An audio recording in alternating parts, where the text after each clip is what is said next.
Hey there, and thank you very much for tuning into Your Best You, real conversations on mental wellness, brought to you by MHA of Dutchess County and the Northern and Southern Dutchess Community Coalitions. Not just that, we are having a Starlight Spotlight. Yes, this is our segment where we get to speak with industry leaders, professionals from in and around the Hudson Valley, talking about their success and psyche. Today is the first of our numerous artists that are going to be featured at the Sound of Nashville benefit concert happening on October 6th. And it's very apropos that we are starting with this guy, because not only is he going to be one of the performers, he's also our host, and he's also one of our award recipients. So I think it makes sense that he's our first interview in the series in regard to the concert. So with us today, we have singer-songwriter and season 19 finalist of The Voice, Blake Shelton. His team leader specifically said he's a once-in-a-lifetime vocalist. High praise. With us today, we have Hudson Valley native Ian Flanigan. Ian, how are you, man? Hey, Connor. Thank you for having me on, brother. Appreciate being here. Absolutely. Again, thank you so much for being a part of this concert. Thank you so much for partnering for MHA. And it is so great seeing you again. We were just saying off the mic how last time we saw each other was at MHA's gala last year. And now this concert is essentially the stand-in for the gala. So that's kind of cool how we're kind of upgrading. I know. It's awesome, man. I think it has been just under a year since we first met. But no, I'm honored to be a part of anything MHA. All good causes here. So really just honored to be here, man. Yeah, absolutely. And again, not only you're going to be performing, but you're going to be emceeing it, and you're receiving the Beacon of Hope Award. That's huge. So how's it feel to be welcomed back in here in your home region, work on a concert of this scale with incredible performers in front of an incredible audience? Oh, it's going to be exciting, man. One, I'm super humbled and grateful to just be a part of this. These are really important, big missions, and I treat it with a lot of care and a lot of respect because, we're out here trying to save lives. So awards aside, one, I'm super humbled that they even thought of me for that, so I'm honored. But secondly, I'm excited to host a great night. These artists are all super talented, some of the best in the world, and really just hope to build a lot of relationships between the audience members, the artists, and the mission itself. Again, we have a pretty stacked lineup. Besides yourself, which honestly, we could have just had a concert with you alone and that would have done well. But besides that, we have Grand Ole Opry member Craig Morgan. We have two-time Grammy Award nominee Maggie Rose. We got viral sensation and up-and-comer Jake Banfield. And we got Broadway to country star Brooke Moriber. Have you had a chance to work with any of these artists before? Yes, it'll be my first time with Jake and Craig. This show will be my first time getting to meet them, and I'm really excited. I'm a huge fan of both of them. Maggie, I have gotten to perform with and see her performances down in Mexico, where she just is an insane talent. I've worked with Brooke Moriber quite a few times, and I produce some of her music, and we perform together a few times a year. So it's gonna be a little bit like going home and bringing the friends back and meeting some new people too. Oh, that's great. Yeah, I wasn't sure what the connections were all like, but that's awesome. I knew that you had some connection with Brooke, but I wasn't too sure beyond that. So that's neat. It's a homecoming in a number of different ways. So that's nice that you're going to be able to experience that. Have you had a show at the Bardavon before? No, I had one scheduled about 4 years ago, and we had to postpone it, and it never ended up happening, which was heartbreaking because it is such a historic, gorgeous place to make music, and I'm just so excited to be back here. It's a one-of-a-kind building. Yeah, cathartic in a way, I'm sure. It's like, hey, yeah, it's finally time. Well, it's always been a bucket list for me, too, growing up there. It's always been highly regarded. Speaking of growing up in this area, you were actually recently just here. You performed over at the Orpheum, and then you also played at the Town Crier Cafe. I saw some clips of that. Incredible stuff. Walk us through coming back and doing these, hometown shows like Orpheum. That's literally your backyard, wasn't it? Oh, yeah. I mean, so my family, we were Flanigan's cleaners on Main Street. My dad, my grandfather, we had a dry cleaning business there. So I basically grew up in that building, and that is directly across the street from the Orpheum. I've seen 1,000 movies there, a ton of stories. But I recently found out that they were doing live music. And then I was like, it's hard to find a venue in Saugerties. So this would be perfect to get right in the hometown for a lot of people that don't travel out. It was just beautiful, man. They've done a great job. Upstate Films has really, really put a lot of love into that building. And, coming home, Saugerties has some of the best people in the world, man. They're my friends and family. So it's like just a big party coming together, and everybody showed up, and we had a good time. And, Town Crier down in Beacon, Phil, the man who owns it, he was one of the first people to kind of give me a couple shots at some larger stages, open mics 10, 12 years ago. He's just a huge supporter of the music industry. There's not a lot of venues quite as beautiful and cared for and crafted in the sense of like his vision of how a night and how the entertainment should go. Really just an honor to be able to get on that main stage and connect with people, and kind of full circle moments for me this past month. That's awesome. It's beautiful what you said there. I think that really ties it together. Upstate Films, they do such great stuff. I've partnered with them a couple of different times over the Nice. years, like starting back in high school, for various things. And what they're able to do for the community is really outstanding. So I'm glad you were able to partner with them. And then when it came to Town Crier, that's got a special place in my heart as well. I remember when they were still in Pauling, so that was Yeah. I believe their second 20 location. years ago? Was it? Yeah, 20 years ago. Yeah, that was their second location. I can't remember what the first location was, but then Pauling and then now Beacon. And, I've followed along, seen some fantastic shows. I've played the open mics there too. So, dude, I totally get what you're saying. It's Phil does such a great job over there of supporting live music, as my hat says, supporting live 100%. music. Yeah. 100%. It's not easy, man. What he does is not easy work. So No. grateful for him. Not at all. But what you're doing is not easy work either, putting yourself out there, making yourself a name in music and really grinding on it. I think that's huge. And to be able to get the following and recognition that you have, congratulations to you. I think it's been great and can only see you rising and rising from here on. You talked about growing up, living in your family business and whatnot, but when it came to growing up in this area, what was it that sparked your love for music and what told you to be a musician? Well, one, thank you. That was very kind of you to say. Two, since I was like 10 years old, and I mean like a kid, but right, first memories for me, I just had a very, very serious calling towards it. I didn't know why. It just made me feel good. I know my parents played like 3 records back to back, and, one was Creedence Clearwater Revival, one was Bob Marley's Legend, and my mom played a lot of Elvis. And somewhere in between all of them is where I'm at today. And I don't know, music just kind of made me feel good. Like I've always felt it. I've always seen it in like colors and like, I don't know why, but music's always been a really safe spot for me and just really healing. And I've never treated it other than a friend, really, and I was the only child growing up in West Saugerty. So, I had a lot of time to kill. I got a guitar and really it was just from there where I was like, hey, I don't really need much more. This is kind of perfect. And I got my first lessons from a guy named Chuck Masasi down in Glasgow, New York. And Chuck, he was just at my show in Saugerties. He's still a great mentor and a really dear friend to me. He leaned in a way that I think helped it sustain for life. He didn't force feed me how to play guitar. He taught me how to compose my songs. I was always writing lyrics as a kid, and he helped me shape them. And instead of necessarily guitar lessons, he kind of gave me like song crafting lessons. And really, that's just where it was me and him and a lot of woodshedding. There you go. That's great. That's actually very similar to what I had with my guitar teacher too, Helen Navakian, who was another great teacher who she saw you familiar with Helen? Yes. Yeah, no, love Helen. And she saw the songwriter bug in me too. And yeah, it was more songwriting lessons than it was formal guitar lessons. Phenomenal stuff. So the fact that you had it so early on, one thing when it comes to the arts, some people can be a little weary about it because it is a tough industry to get into. Was that a concern by friends, family, people in your community when you're like, hey, I find joy, peace, and catharsis in music. This is what I want to do?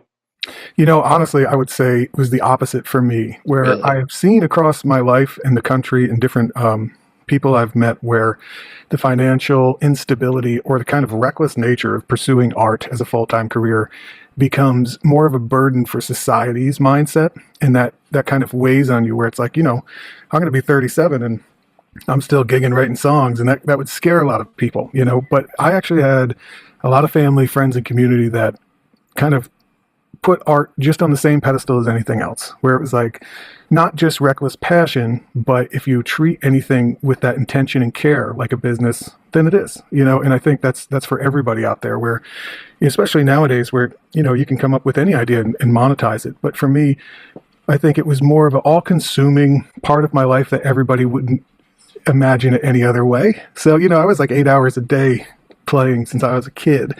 There was no other path I was going to do, but man, I'll tell you, I had a lot of love. There was always friction and, people would have their suggestions. But for me, it was always, I was going to do it till the wheels fell off, and they haven't fallen off all the way yet. No, that's perfect. I'm glad that you had that support in your life. I know I certainly did, but, it was funny because when I went away to music college, it was funny how many people that I was there in classes with whose families didn't support or agree with their decision to go to music college. And some of them who were just putting themselves through college. And it's like, wow, I'm really lucky to have the support that I do. And it sounds like that you had very Oh, similar yeah. support in that sense. Well, I'll tell you, and it ties into what we're talking about with MHA and other organizations where people can financially support you, they can emotionally support you, but keeping that hope alive, where if somebody supports your dream and takes it seriously and lets you believe in yourself, that is worth more than any kind of other investment you could find, and it ties into like the work we're doing right now with the recovery community, where as long as you do have hope and you can believe, then the rest will work itself out with effort. It's when you put doubt in people's minds is when they hesitate, and that hesitation keeps you from taking the right next step. Yeah, I hear what you're saying, to quote, somebody who grew up in this area as well, FDR, we have nothing to fear than fear itself. Obviously that was said about war times, but I feel like you can apply it to just about almost any other time in life, because fear is the thing that holds us back and hope is the way that we combat that. I was going to save this question for later in the interview, but since we are talking about Hope, let's talk about Hope Rocks for a second. That's an organization that you are very proud to be a part of. I was a part of one of the festivals, was it last year? Last year it must have been. It's a great festival. It's a great organization. Would you like to talk about your involvement with it? Sure. Yeah, I've been on the board for Hope Rocks for almost seven years now. Hope Rocks is one of these organizations. It's super rare because there is literally no music festivals around recovery. It's a hard topic, and it's hard to bring people out and celebrate while you're kind of addressing these harder issues, and the main mission of Hope Rocks is destigmatizing mental illness, isolation, addiction, depression, all of that, because when you can remove the stigma, you can begin a conversation where people are relaxed and, understand that you're not alone and there are resources and help, and it's very normal, and that is the mission in essence. And what Joe DeFino and the whole team over there have done, I think, is pretty remarkable, because the amount of moving parts and people that it takes to do these kinds of things, especially when it's not, a standalone structure venue that's built for this. It's like they do pop-ups, they show up all over the place. And that amount of effort and coordination takes a lot of love. So these people are, living and breathing this, and they're doing some real good work. No, it's great stuff over there. The festivals, the music, the work, very inspiring. And the fact that you're behind it and a part of it, that's great. Bringing community, charity, and music all together, that's the way that we can create change, and we can create love and create great art. With that being said, you said the recovery community, that is something that is very near and dear to your heart, especially because, you're very much a part of it. You and I talked at the very end of the MHA Gala last year about both of our struggles with alcohol, and that was something that we were able to kind of bond over at the time. Being a musician out on the road, and the stresses and the lack of sleep and the pressures that you're under, could you walk us through what that looked like for you going through your struggles and then the overcoming that substance issue? Yeah, sure. I mean, everybody's story is so uniquely different. And I really do believe a lot of the addiction or abuse of any kind of substance is really a Band-Aid on an underlying issue. For me, I've gone through therapy for years and have addressed a lot of those underlying things to where alcohol or drug use was really something I used to self-medicate and cope a lot and try to just disappear. And that was my struggle. I think what happened to me is I left pretty early on, 17, 18. I was living in Waterville up in Albany, and then I moved down to Orlando, was gigging there. And back then, the whole mentality of what we do as artists was live in a city for a year, saturate the market, play as much as you can, then pack up and move to another city and do the same thing for a year while you split your time going backwards. And then eventually you have, a national touring route because you've lived across everything. And that honestly is still the framework for a great grassroots musician, but it's a hard life. And, when you're starting out, you get paid in alcohol, you get paid in, favors and things like that. And it's not a traditional business. And I got caught up in that young, and I had a few older musicians in my circle that they were going through their own undiagnosed problems. But, when your life becomes, 9 p.m. till 2 a.m. every time, and you're just abusing everything because it's also the only monetization you get, is just sets you up for a really bad habit. And for me, I think it was a mixture of being kind of lost as a young guy, not really knowing where I belong or how to make this work, or having any really structured framework for what I needed to do, mixed with all these influences, and then just honestly loving it. That's the other side of addiction, is you learn to love it. It becomes your best friend. And by the time you're messing your life up enough to say goodbye, it's a hard goodbye, because not only is it physically dependent, but it's also your crutch. It's your one of your best friends. It's very awkward love story is what it is. So, I ended up getting in trouble a few times and checked myself into a rehab eventually, and that did great work, but I did relapse. And then I went out on my journeys again, and about a year later, I went into a detox, and I was really, really messed up, and that one just clicked for me. And music was kind of a gateway into it, but also it was the one thing that really pulled me out. I dove into the songwriting harder because I came to a point where I realized this will never happen because my addiction is going to ruin any chance of anything, career, relationships, whatever it was. It was all gone down in flames.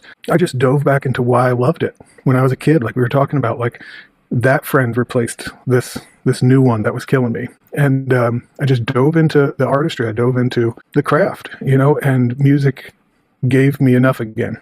But I took a hiatus from that, and I replaced it with substances. And just very grateful that I had those chances to start over. Not everybody does, and I understand how lucky I am. Wow. That's beautifully painful what you were able to describe right there, but it's fascinating what you were able to go through. There's a couple of things that you said through your journey that I just want to focus on for a second. Thank you for bringing up the fact that you relapsed at one point.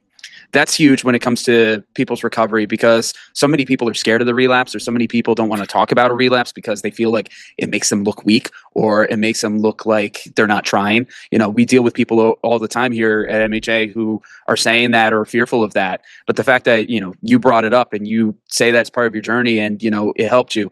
Thank you for saying that. Of course. I mean, that was the short version. There's 50 relapses. There's definitely multiple. So anybody listening going through it, I just wish you all the best and love, and don't even hold on to it. It's one day at a time for a reason, and we get a lot of bumper stickers in the community, but they're there for a reason. One day at a time. Yeah. If that was yesterday, it's not here today. Today's brand new. The other thing that I want to focus on there is how you were saying music, in a way got you into it, but also got you out of it, and how you referred to it as an old friend. It's like, the old friend was able to help you out, is like return you home, kind of very similar to the themes that we've been talking about already of coming home here to the Hudson Valley, hosting this concert, doing all these things together. There is a catharsis to it. I thought that was beautiful what you said. So now I'm curious, timeline wise, was getting clean before or after your time on The Voice? It was before. I got clean about 6 years before. My timelines are terrible. About 6 or 7 years before The Voice, I hadn't been using for a really long time by the show, which thank God, because there's a lot of pressure in those situations. And I saw some people that were relying on their crutches and vices. And, I think I needed about half a decade to get through that one. Understandable. It takes everybody different timelines. So it sounds like you got to The Voice at the right time in your life then. You were ready. It seemed stable enough in that regards. What was that like? Walk us through the decision to even go and do The Voice, and then what it was like once you got there. Sure. My story is always really different. I didn't ever watch the show growing up, just some clips, I understood that in American Idol, what it was about, but they were always very cover heavy. It's all cover music. Mm-hmm. And as a raspy baritone, I just never even considered the show because I do all original music. And, if I sang Journey, it doesn't really hit the same way, But I was on my travels. I was on a tour for about a year, I guess. And I had just come from Texas to Nashville. And I was only going to stay in Nashville for about 2 or 3 months. Had a few shows. And I got in Nashville in 2020 when tornado hit East Nashville. It was really terrible, just destroyed a lot. And COVID was just beginning to run rampant. And I mean, they were, closing borders. Everybody was panicking, buying toilet paper and Lysol. And, if you remember, it was wild. And my last show that didn't get canceled was an open mic at a place called the Mercy Lounge. I was running out of money and was debating just posting up and not going. And I went to this open mic, and it ended up being a scouting opportunity for the show. So after I played with the house band there, I had a gentleman come up to me and ask me if I wanted to be a part of this next season, and they were looking for alternates. So I basically had a very sideways backdoor approach to getting on this show. I basically said, I just lost every gig I had, and I'm living in a trailer park, so I would love to be a part of this. Wow. Yeah, and I went in with a different mentality than a lot of people because I wasn't necessarily seeking any of this. So when I got there, I understood that I was also an alternate for the show, and I might not audition at all. So I went in with very low expectations. And I think the key to life is, having low expectations and then celebrating whatever happens. Yeah. So I got to go in really calm and just kind of look at it as a learning opportunity of maybe, that really helped me because I didn't have this intense pressure. Yeah. And when it comes to the voice and being an alternate, so yeah, that is kind of like a backdoor method of getting in there. One thing that a lot of the main populace doesn't quite understand, there's a lot of steps before you get up to the stage and you have the 4 judges who turn around for you. There's Months.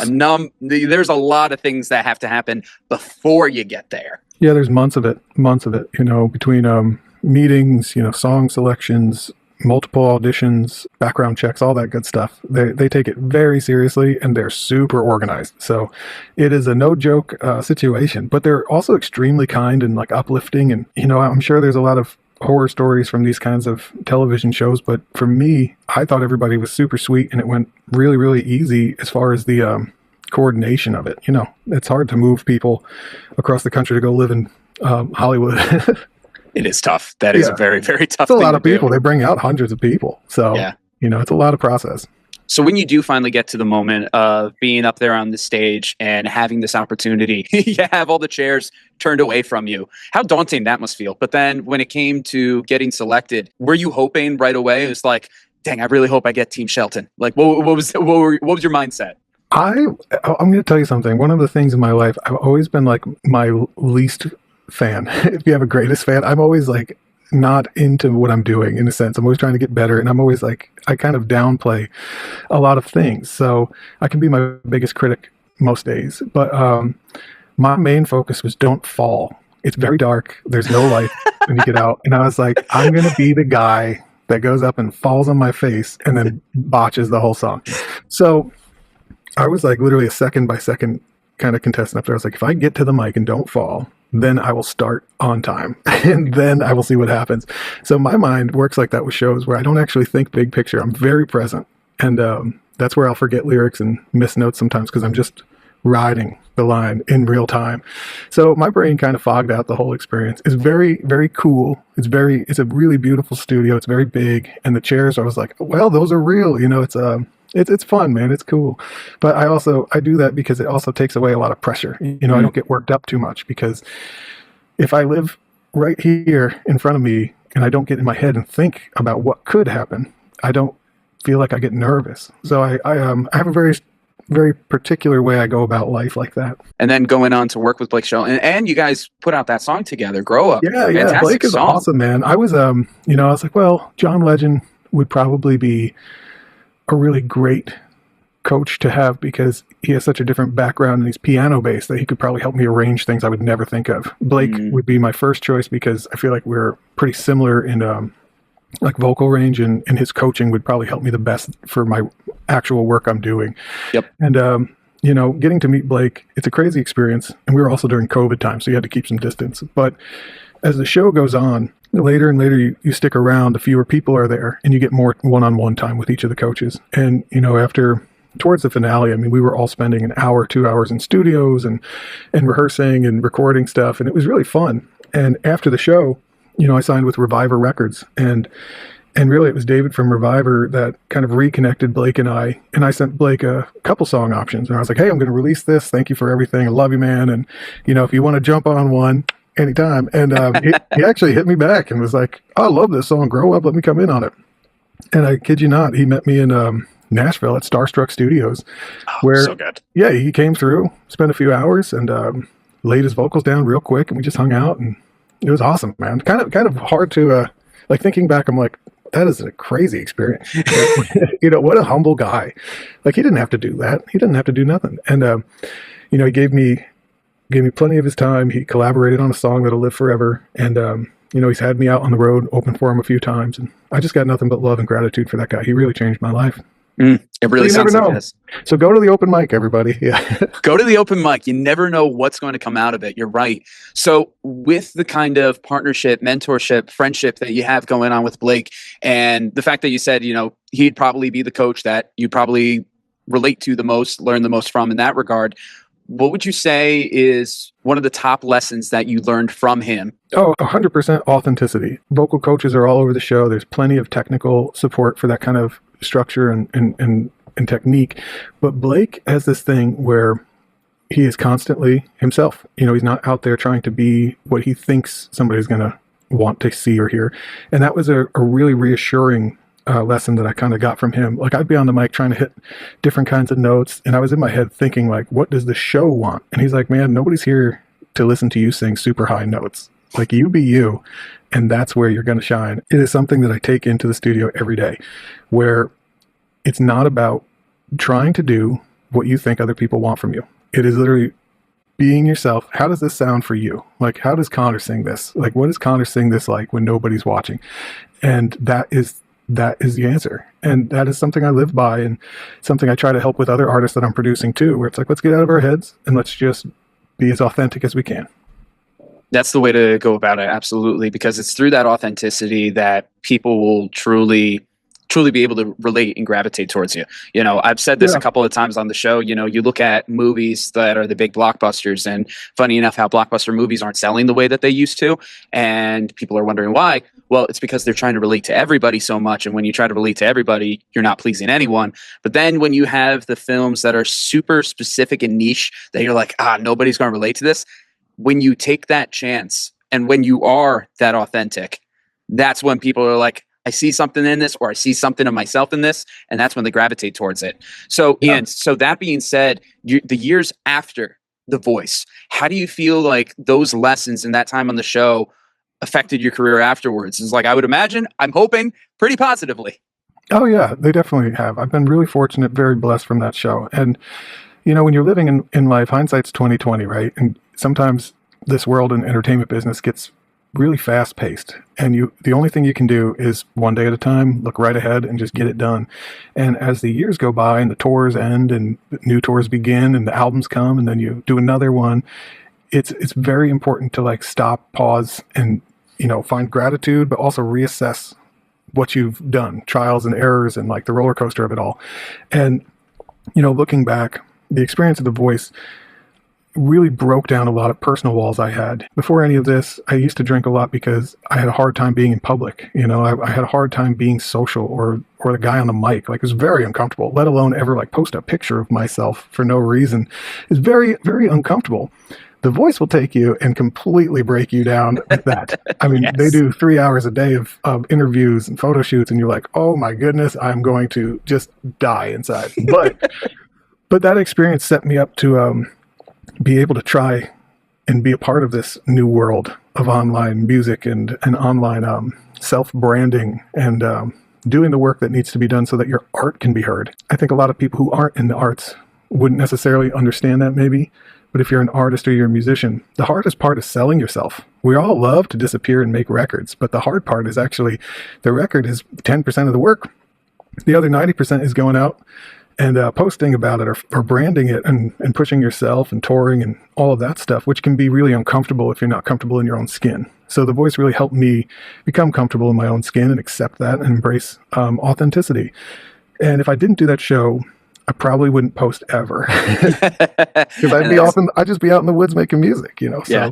And that'd be tough in a day like today. So that's good. I'm glad that the show was there for you, and I'm glad that you're here for all of us now, you know, for us to adopt your music into our lives. I've been enjoying your music, and there's a couple of things with your music now that I'm very curious about. Post-show, what would you say has been one of the most meaningful experiences that you've had, whether that's been recording or on the road or interacting with fans? What is something post the show that you couldn't have had prior to the show that just has really stuck out to you? Well, there's a lot. You know, I'll keep it to one. That the way life works is, you know, if I didn't do the show, I would never have gotten on the booking agencies and the labels that I've worked with, which have led to my travels, which I would have done it very differently. And those travels introduced me to my now wife. We have 2 beautiful twins. And, you know, my girls and my wife really are my whole life now. And in a serendipitous way, every single thing connects, you know, where it's like, if I didn't go on that stage, it wouldn't have brought me to the life that I have today with my family. Because, hey, here's the thing. We love music. We love art, but your family's everything, you know, and you're going to always make a new song. But, you know, your family that you build and cherish is like sacred stuff, man. And, you know, hopefully it lasts a very long time. And I was brought to mind through, you know, pursuing all those opportunities. So that's not a career one as much as a personal one, but really, if I didn't, I would not have met my wife and had these beautiful babies, man. Yeah. Oh my God, that's Isn't that lovely. crazy? Yeah, I know wow. that is. You look at the domino effect that happens in your life, and it's like, how the heck did I make it here? Oh my gosh. I know, because like, yes, I love the industry. I love making records and all this, but isn't that wild? Like, if I didn't go on that show, I definitely would not have been traveling the way I did. So, Wow. That yeah. is something.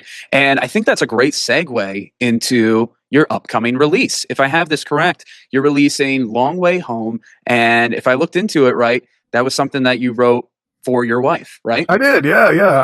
We always have this little joke where I write so many songs about addiction and the devil and all this stuff, ain't the heaven and hells, and we go to these open mics where my buddies will have like back-to-back dedicated love songs to their wives, and my wife will look over at me after the show and be like, "That was really sweet of them." And I'm just Wink, like, wink, nudge, nudge. yeah. And I always write her love songs, but this one's special to me because when we first met out in Colorado, we were with a group of people, and I really liked her, and I kind of pulled her to the side, and I was like, "Hey, do you want to take the long way back?" And that was my move, and she said yes, but I wanted to tie a deeper message too, where it's like, this is for my wife, and a lot of it's about just kind of creating a little more time to be together, because life overwhelms you with everything you got to do, and sometimes you got to force just a little bit more time, even if that's just take the long way home. It gives you that little time together. But I tied a few notes back home for me, up in the Catskills, and just kind of describing that thing, and really it's just an upbeat kind of country Celtic tune that tries to capture that little moment. That's great. That's great. And again, if I have my notes correctly, that's June 3rd that's coming out? June 2nd or June 3rd? June 2nd. It might have been June 2nd. June 2nd. Yeah. Very I cool. should know that, but you might be right. I might be wrong. It's all good. June 2nd, June 3rd, whatever that week is. So this episode will be coming out before then. So roughly a week before then. So a week from now, go check that out. Pre-save it. I'm assuming you have pre-save links, right? I do. I got pre-save links and all the things. We'll make sure that that's in the description of this episode, so you'll be able to pre-save it, and then you'll be able to listen to it once the song is out in 1 week of this releasing, 2 weeks of us recording this. There you go. Very good. Ian, I know we're kind of getting to the end of this episode, but again, greatly appreciate you. And I know this is not the last time we'll be speaking between now and October. But that being said, is there any last little nugget that you want to share with the MHA listening audience right now? It could be about the concert, could be about something we talked about, could be about something we haven't talked about. Is there any last little nugget that you'd like to leave the audience on? Sure. Well, one thing, thank you, Connor. You've been awesome, and love your work, love your music, love everything you guys are doing. For everybody listening, MHA, I know this is going to be a really awesome, fun concert. I'm honored to be a part of it. But the other thing is, come on out and have a great time, and you won't even realize that you're a part of changing lives. These are big, big things, and they help people that are very close to our neighbors and our friends, and just being there is all the work you got to do. Just come out and have a good time and be a part of a great cause. So love you guys and really appreciate this, man.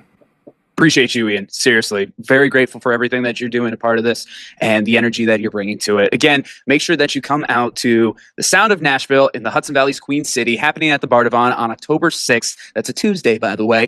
But we're going to be having a lot of fun midweek. We're going to have Ian along with Craig Morgan, Maggie Rose, Jake Banfield, and Brooke Moriber. We're going to be bringing down the house, and we're going to be making a change for a lot of people out there, just as Ian said. For more information on the concert and for more information on Ian's music, like his upcoming song, Long Way Home, just go to the description of this episode, whether you're watching on YouTube or listening wherever you enjoy podcasts. We'll have that all together for you. For MHA, Starlight Spotlight, and Your Best You, I'm Connor Walsh saying, make sure that you shine bright today. All the best to you.